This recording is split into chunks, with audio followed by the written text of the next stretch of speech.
Ich bin doch nicht irgendwie so ein abergläubischer Mensch, der denkt, ich brauche Gott irgendwie dort draußen, der mich lenkt und meine Entscheidung mir abnimmt. Aber das ist ja gar nicht, was Gott ist. Gott ist in dir. Gott ist überall. Du bist Teil von Gottes Geist. Hi, ich bin Peri Soilu und du bist hier mal wieder beim Happy Cool Love Podcast.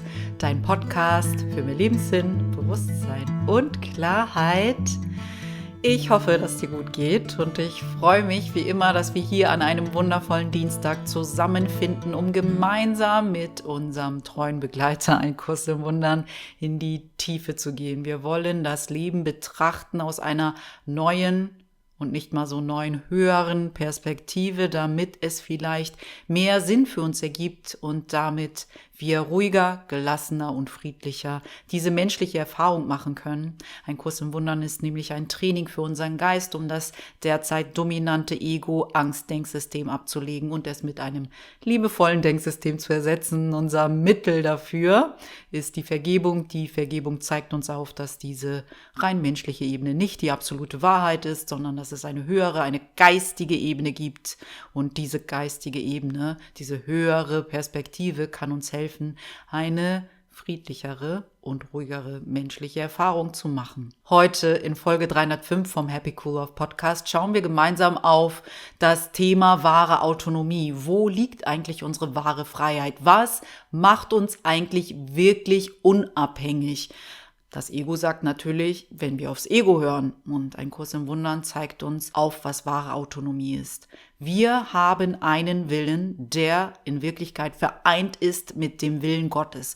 Gott ist die bedingungslose Liebe, die uns erschaffen hat. Nicht das, was das Ego draus gemacht hat, diesen sehr rechthaberischen, grolligen Gott, der die ganze Zeit über Gut und Schlecht urteilt. Das ist ein Ego-Gott. Wir reden über Gott, wie er natürlicherweise ist. Eine bedingungslos liebevolle Energie, die uns erschaffen hat. Und der Wille Gottes und damit auch unser Wille ist, dass wir wieder zurück zu ihm finden. Unser gesamter Geist wieder in ihm ruht. Gerade haben wir einen Aspekt unseres Geistes dem Ego geschenkt und machen damit diese menschliche Erfahrung und reden uns ein, bilden uns ein, dass das hier alles ist, was zählt. Und das Ego sagt, hey, du musst auf mich hören, sonst bist du nicht unabhängig, sonst bist du nicht vernünftig, sonst bist du abhängig von irgendetwas, was du Gott nennst. Wie erwachsen ist das denn? Und ein Kurs im Wundern klärt uns darüber auf, dass die Alternative zu den Willen Gottes folgen, der in Wahrheit unser Wille ist, einfach nur der ist, dass wir in einem Ego-Gefängnis sitzen. Auch wenn das Ego natürlich nicht so klar sagt, hey, du sitzt mit mir in einem Gefängnis, Bock drauf?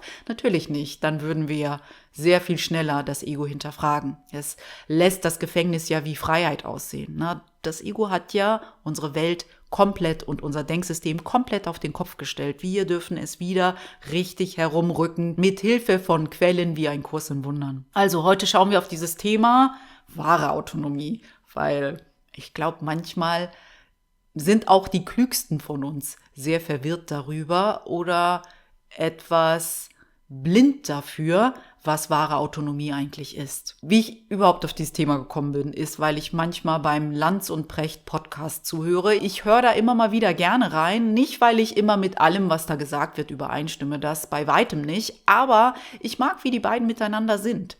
Die können echt anderer Meinung sein und dabei sehr respektvoll miteinander bleiben und gehen dann immer ganz friedlich und freundlich wieder auseinander, obwohl sie vielleicht während der Diskussion gemerkt haben, okay, wir gehen gerade hier völlig auseinander, aber ist in Ordnung. Ich höre mir deine Perspektive an und habe da Platz in mir, dass ich sage, okay, ich kann das annehmen. Nicht, dass ich mit dir übereinstimme, aber ich kann es annehmen und andersherum. Und das ist wirklich eine Kunst, die nicht jedem von uns immer gelingt, würde ich jetzt mal sagen. Also die beiden haben im Podcast, wo sie darüber gesprochen haben, dass der Papst verstorben ist, die Idee erörtert, dass wir alle irgendwie Sehnsucht haben, an etwas Höheres zu glauben, so wie Religion oder Gott. Und in diesem Zusammenhang haben sie dann die katholische Kirche angeguckt und auch den Glauben insgesamt und etwas ganz Interessantes auch gleich am Anfang geteilt, nämlich, dass die katholische Kirche ein Milliardenunternehmen ist. Ich wusste das nicht, vielleicht wusstest du das schon, aber die katholische Kirche ist stinkereich. Also auch wenn die manchmal beklagen, dass ihre Mitgliederzahlen sinken, sie werden nicht so schnell verloren gehen oder verschwinden, weil es ist unglaublich. Wir reden wirklich über mehrere Milliarden, nicht so eine oder zwei, sondern eher so schon die Kirchensteuer macht im Jahr in Deutschland über 60 Milliarden Euro aus, glaube ich, wenn ich mich jetzt recht erinnere. Also wir müssen keine Angst um die katholische Kirche haben in diesem Zusammenhang. Das, was mir aber vor allem im Gedächtnis hängen geblieben ist eine Frage, die Landsprecht zum Schluss stellt. Da sagt er nämlich, hey, was ist dir eigentlich lieber? Der Protestantismus oder der Katholizismus? Und darauf sagt Precht etwas sehr Interessantes, nämlich, ihm ist der Katholizismus lieber, weil manche Aspekte ihm nicht so ganz geheuer sind. Und zwar vor allem die Prädestinationslehre. Damit kann er nicht so viel anfangen, dass alles schon vorherbestimmt sein soll. Er empfindet das als tatsächlich sehr unheilvoll. Mega spannend, dachte ich. Ich frage mich immer wieder, warum Menschen so ein Riesenproblem damit haben, dass alles schon geschrieben steht. Dass unsere Reise, die wir hier begehen, bereits beendet ist, wie ein Kurs in Wundern uns lehrt, dass es keinen Zufall gibt. Dort waren wir in Folge 303 vom Happy Cool Love Podcast. Ob hier alles Zufall ist oder vielleicht schon vorherbestimmt, und ein Kurs in Wundern sagt ganz klar, es gibt keinen Zufall. Das heißt, Precht würde den Kurs tatsächlich ziemlich unheilvoll finden, denke ich jetzt mal, weil der Kurs ganz klar sagt, hey, du bist hier auf einer Reise, die schon längst vorbei ist. Wir spulen das in unserem Geist, der wieder vereint ist mit Gott und im Himmel ruht, einfach nur noch einmal ab. Das ist hier wie so ein Riesentrick, würde ich jetzt mal sagen. Und alles ist schon geschehen. Nur wir machen hier aus dieser Perspektive des Menschseins die illusorische Erfahrung, dass das, was wir jetzt erleben, tatsächlich jetzt ist. Was total okay ist. Ich möchte auch nicht zu sehr wieder in dieses Thema eingehen, aber im Grunde genommen fand ich spannend, dass jemand wie Precht wirklich ein Problem damit hat, zu sagen, hey, alles ist längst geschrieben.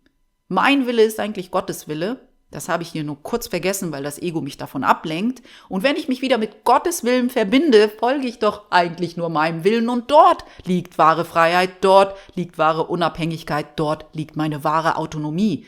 Aber irgendwie gehen viele von uns noch diesen Weg hinunter, dass wahre Autonomie im Ego-Denksystem liegt, in ihrem Verstand, in ihrer kleinen Weise die Welt zu verstehen, auch wenn sie sehr klug sind. Und ich finde schon, dass Precht ein sehr kluger Mensch ist, sehr weise manchmal auch. Aber wenn er nur sein Intellekt nutzt, um Sinn aus dieser Welt zu machen, dann kann er eine bestimmte Stufe nicht überspringen. Das geht nicht. Intellekt kann niemals Gottes Intelligenz austauschen oder unsere wahre Intelligenz. Es gibt eine höhere Intelligenz, die hat nichts mit Intellekt zu tun. Es ist so, als wenn Intellekt und den klar einsetzen vielleicht die höchste Stufe des Ego-Denksystems ist. Aber das Ego-Denksystem ist ja nicht das Maß aller Dinge. Das vergessen wir ja manchmal. Und manchmal, weil unser Verstand so schnell ist und wir ganz viele Dinge erfassen, schneller als andere, und Zusammenhänge, bilden wir uns ein, dass das ist, worauf wir unsere Entscheidungen beruhen lassen sollten. Irgendwie scheint die Idee, dass es einen höheren Willen als unseren Ego-Willen gibt, für viele von uns noch Angst auszulösen. Also wir denken irgendwie, wir sind das Maß aller Dinge, wir sind das Alpha und das Omega, wir bestimmen, was in Wirklichkeit als nächstes passiert. Die Idee, dass wir zurücktreten können, damit etwas Höheres durch uns spricht, damit wir viel direkter zurück nach Hause finden, ich weiß nicht, das löst in manchen von uns noch Unbehagen aus. Für mich ist dieser Gedanke, dass ich nicht allein entscheide, dass ich am besten damit fahre, zurückzutreten und eine höhere Macht aus mir heraussprechen zu lassen, die ja ich ist. Das ist ja nicht getrennt von mir. Ich lasse ja nicht irgendetwas über mich entscheiden, sondern ich gehe dorthin, wo ich natürlicherweise zu Hause bin. Ich verbinde mich mit dem, was natürlicherweise ich ist. Das habe ich nur hier kurz vergessen. Das Ego lässt es natürlich für uns so aussehen, als wenn es ein Gefängnis wäre, als wenn wir Sklaven von Gott wären, wenn wir uns wieder mit diesem höheren Aspekt in uns verbinden. Aber das ist ja nicht so. Wir sind ein Sklave des Ego, das uns einredet, dass wir ein Sklave von Gott wären, wenn wir uns wieder mit Gott verbinden. Also es ist so ein bisschen sehr verworren, wie das Ego mit uns arbeitet. Aber für mich ist dieser Gedanke, dass Gott uns lenken kann, wenn wir denn einfach nur die wahre Bescheidenheit wieder walten lassen und verstehen, dass die einzig vernünftige Art, durch dieses Leben zu schreiten, zurückzutreten ist und etwas Höheres durch uns arbeiten zu lassen. Für mich ist das wirklich ein sehr, sehr friedlicher Gedanke. Ich habe da überhaupt keine Angst vor. Aber ich kann mir vorstellen, wie das passiert, dass man Angst davor hat, weil man irgendwie doch an irgendetwas hängt, was das Ego-Denksystem einen bietet. Und vor allem so sehr kluge Menschen wie Brecht, ne, die haben ja halt auch mit ihrer Klugheit und ihrer Sicht auf die Dinge sehr viel Erfolg, sehr viel Status, sehr viel Anerkennung erfahren. Und wenn sie sagen müssen, okay, eigentlich muss ich das ablegen, diese Identität ablegen, damit ich meine wahre Identität durch mich sprechen lasse, auch wenn ich sie jetzt wahre Identität oder Gott nenne oder Universum, ist mir egal, dass das denen Angst macht, weil sie das, was sie als ihre Macht und ihr Können und ihre Persönlichkeit empfinden, was ihnen ja sehr viel Erfolg und Anerkennung gegeben hat, tatsächlich ablegen müssen. So Menschen wie Ramdas, die haben das tatsächlich geschafft. Ramdas war ja ein Professor an einer der Elite-Universitäten in den USA. Ich weiß nicht, ob es Harvard war oder Stanford, eine dieser großen, wirklich namhaften Universitäten. Und er hat das alles liegen lassen können. Und er war rasend erfolgreich dort als Professor. Ich meine, du kommst ja auch nicht einfach ohne Grund an eine Universität wie Harvard oder Stanford. Und er hat das alles liegen lassen, weil er wusste, hey, das alles bedeutet in Wahrheit gar nichts. All dieser Ruhm, all die Anerkennung, das bedeutet nichts im Gegensatz zu der Liebe, die ich wahrlich bin und die ich nur in der Verbindung mit Gott wieder erfahren werde, indem ich den Willen Gottes, der wirklich meiner ist, durch mich sprechen lasse. Nicht jeder hat diesen Mut. Nicht jeder hat das Gefühl dafür, dass das der Weg ist, der wirklich frei ist, der wirklich unabhängig ist. Weil wir uns nicht mehr an dieses Ego-Gefängnis binden. Egal, wie schön dein Ego-Gefängnis ist, es ist weiterhin ein Gefängnis. Ich finde es immer wieder mega spannend zu beobachten, wie viele Ängste wir eigentlich vor dieser höheren Ebene haben. Wie viele Ängste wir vor Gott haben auch. Ich meine, einerseits haben wir natürlich auch Angst vor Gott, weil das Ego uns einen Gott gemacht hat, der wirklich angsteinflößend ist. Aber auch, wenn wir darüber nachdenken, dass Gott eigentlich nur pure Liebe ist, der unser Bestes will und uns erschaffen hat und wir sozusagen eine Idee in seinem Geist sind, auch das macht für manche von uns richtig große Angst. Ich habe mal ein Gespräch mit jemandem geführt, wo mein Gegenüber einfach so eine riesen Hemmschwelle davor hatte, Gott als die Quelle, den Schöpfer von uns zu sehen. Er wollte unbedingt sagen, nein, ich bin mein eigener Schöpfer, es gibt gar keinen Gott. Ich dachte, aber was ist denn das Problem? Warum kann denn nicht eine Quelle existieren, die dich erschaffen hat, die dich mit denselben Qualitäten ausgestattet hat, wie sie selbst hat, weil sie dich einfach unbändig liebt. Was ist denn da das Problem für dich? Was macht dir denn so eine große Angst? Aber irgendwie wollte er nicht dorthin gehen, dass es vielleicht eine Quelle gibt, einen Ursprung, der uns erschaffen hat. Ein Kurs im Wundern sagt, es gibt diesen Ursprung, dieser Ursprung ist Gott. Gott hat uns erschaffen und uns die Qualitäten gegeben, die er auch hat. Wir haben dieselbe Schöpferkraft, die Gott auch hat. Der einzige Unterschied zwischen Gott und uns ist, dass er uns erschaffen hat, wir ihn aber nicht. Sonst gibt es keinen Unterschied. Also wir sind im Grunde genommen in der Qualität Gott gleich, dass wir das nicht immer für uns nutzen, sondern auch oft genug gegen uns, das sehen wir hier in dieser Welt gut ausgespielt. Jedoch sind wir immer mit unserer Quelle verbunden, weil Ideen verlassen ihre Quelle nicht und wir sind ein Gedanke in Gottes Geist. Wir sind eine Idee in seinem Geist. Also wir sind für immer, ob wir es wollen oder nicht, ob wir es anerkennen können oder nicht, mit ihm verbunden. Das macht manchen Leuten wohl große Angst. Warum auch immer. Was vielleicht helfen kann, diese Angst so ein bisschen abzubauen, ist ein Gleichnis, was Marianne Williamson immer wieder mit uns teilt. Ich lese uns das mal vor. So wie ein Sonnenstrahl sich nicht von der Sonne trennen kann und eine Welle sich nicht vom Ozean trennen kann, können wir uns nicht voneinander trennen. Also nicht nur, dass wir uns nicht von Gott trennen können, sondern auch wir sind alle im Geist miteinander verbunden, auch wenn das auf dieser menschlichen Ebene so wirkt, als wäre ich ein Körper und du bist ein anderer Körper. Es gibt eine höhere Ebene und dort gibt es keine Trennung, sondern nur Einheit. Also wir sind alle miteinander verbunden, so wie der Ozean mit all seinen Wellen oder die Sonne mit all ihren Strahlen. Ich lese noch mal ein Stück. Wir sind alle Teil eines riesigen Meeres der Liebe, eines unteilbaren göttlichen Geistes. Und genau dieser göttliche Geist ist auch unser Ursprung. Und die Wellen haben keine Angst, dass das Meer sie wieder verschlingt, sondern sie kommen und sie gehen und sind im Fluss mit dem Ozean.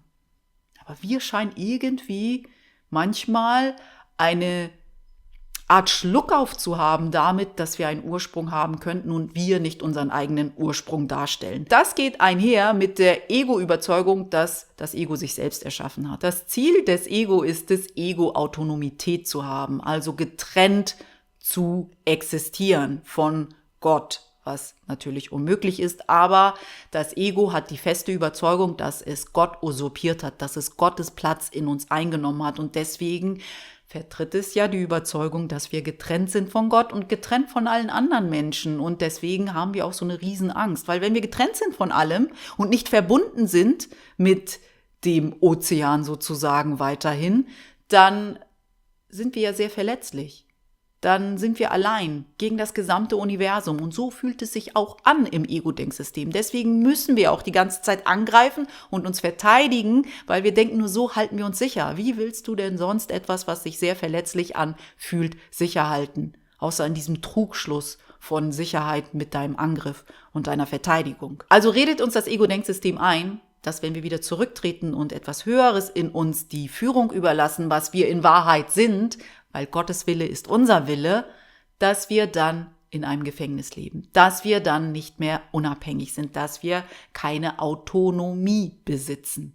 Das Ego vergisst natürlich, dass Ego-Autonomie das ultimative Gefängnis ist. Dort gibt es ja keine Freiheit, weil du bist ein Sklave des Ego-Denksystems. Und dieses Denksystem ist verdammt dunkel und verdammt eng und verdammt fies. Es ist ja nicht, dass du dich im Ego-Denksystem völlig frei und gut fühlst. Das Ego bietet dir dann irgendwelche schäbigen Ideen darüber an, wie du Freiheit dir erkaufen kannst. Hab einfach nur genug Geld auf deinem Konto, dann bist du frei, dann bist du glücklich, dann geht's dir gut. Hab einfach nur genug Anerkennung, dann geht's dir gut, dann fühlst du dich besonders, dann bist du erlöst. Was auch immer das Ego uns einredet, damit wir denken, die Ego-Autonomie ist die ultimative Autonomie.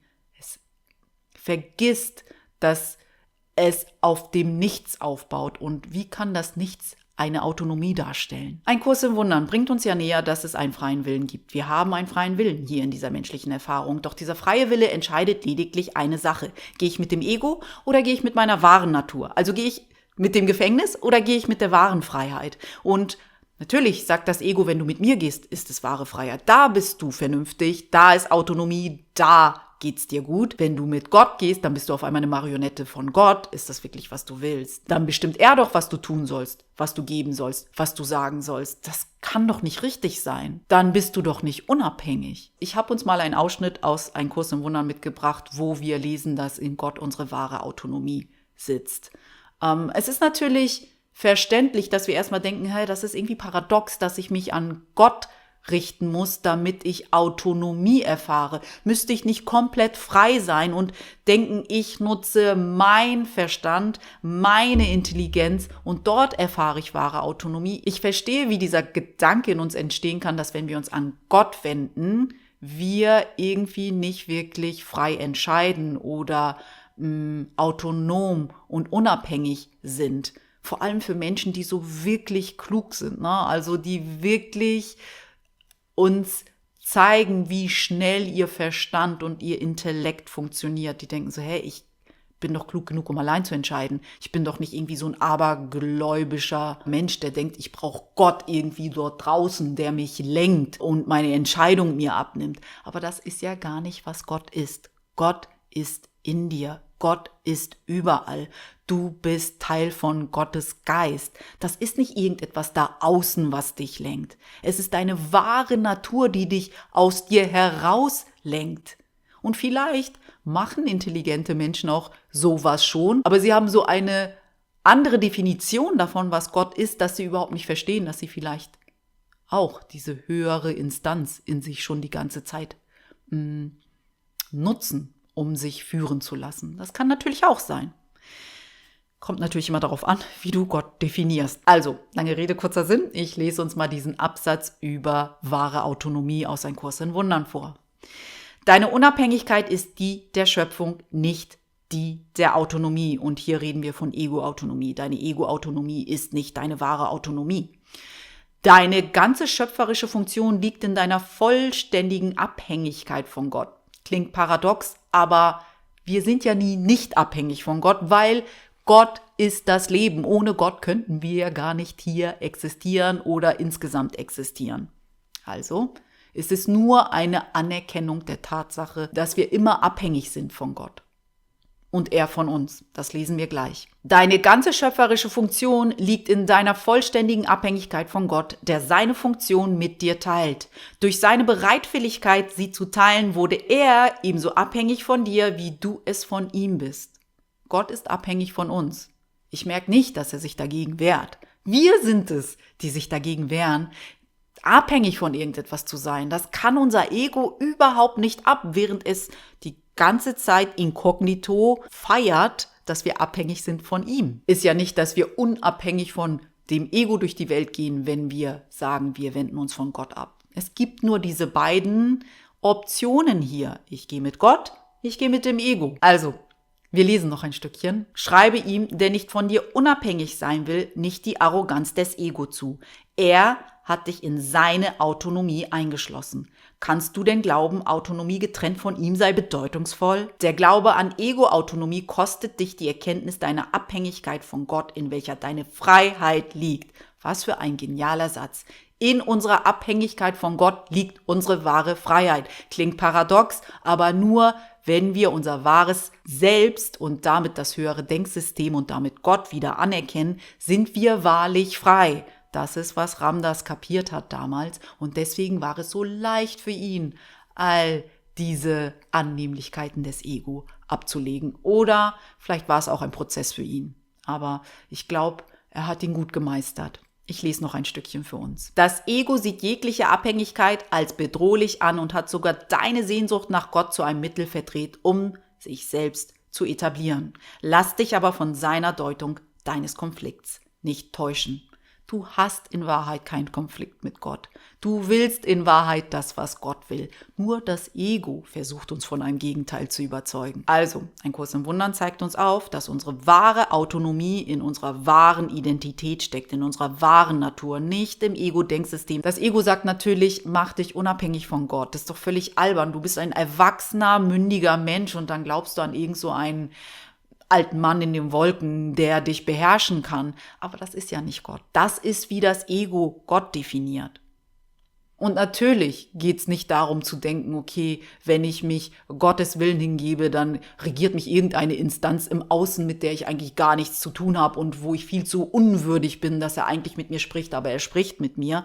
Das ist nicht wie ein Kurs in Wundern. Gott definiert noch einmal, Gott ist überall. Gott ist in dir, Gott ist in deinem Geist und Gott ist, wer dich erschaffen hat und du bist bedingungslos von dieser schöpferischen Energie geliebt. Sie will, dass du zu ihr zurückfindest und sie will in deiner Abhängigkeit sein, so wie du eigentlich in seiner Abhängigkeit sein willst. Wir haben es hier nur kurz vergessen und allerlei Chaos dadurch gemacht. Und es ist egal, was unser Verstand und unser Intellekt uns einredet, wo unsere Unabhängigkeit zu Hause ist. In Wahrheit ist alle Macht bei Gott. Und wenn wir wieder Gott an erste Stelle tun, das heißt, unsere wahre Identität, das, was wir wirklich sind, uns hier führen lassen, dann sind wir wahrlich frei, weil uns dieses Ego-Gefängnis nicht mehr beeindruckt. Nichts, was das Ego tut oder nicht tut, ist etwas, was uns dann noch berührt. Wo liegt Freiheit, außer in dieser